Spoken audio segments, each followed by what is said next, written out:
Good morning! Every gising is a blessing. Mga katoto, alam ho ninyo, ilang linggo na ho ang nakakalipas at nagpasimula na sila ng audition para sa PBB, Pinoy Big Brother, at mga online auditions yata ito. Alam niyo, pag nanonood ako ng PBB, ang talagang tumatatak sa akin, yung kanilang theme song, ang title ay Pinoy Ako. Ganda nga nung lyrics eh. Sabi nung lyrics ng Pinoy ako, Pinoy tayo, ipakita sa mundo, ipagmalaki mo na ikaw ay Pinoy. Ano? Ganun yung lyrics nila na parang ini-encourage tayong lahat na talagang maging proud tayo na maging Pinoy.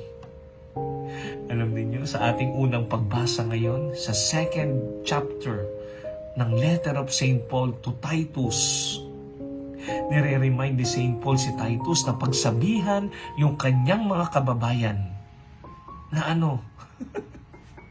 yung mga lalaki, huwag kayong magaspang ang ugali, huwag kayong bastos, maging mahinahon kayo, maging marangal kayo, mapagtimpi kayo, yung mga babae naman, huwag kayong maging chismosa. Huwag maging chismosa, huwag maging mapanirang puri. Yan, yan naman ang kanyang reminder doon sa mga kabataan. Ay, tigil-tigilan niyo yung pagiging mapusok ninyo. Yung mga pagiging mapusok, naku, stop na yan. X na yan, X na yan, X na. Ang mahalaga, magtimpi. Kasi ang sinasabi po ni San Pablo dito kay Titus na gumawa ng maraming efforts para magkaroon ng mabuting asal.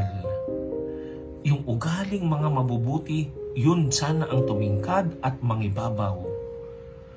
Yung mabuting asal, yung mabuting ugali, yan ang ating patingkarin. Ay, kanta, no?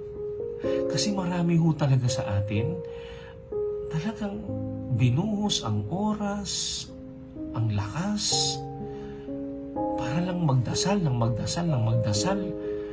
Pero ang pangit naman ng asal.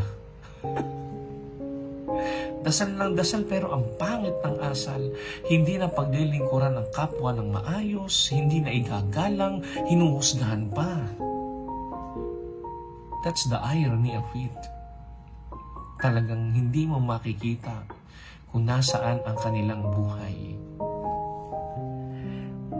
Mga katoto, sana mapaglingkuran natin yung kapwa natin, mapaglingkuran natin ang Diyos sa pamamagitan ng mabubuting asal, mabubuting gawain, mabubuting ugali.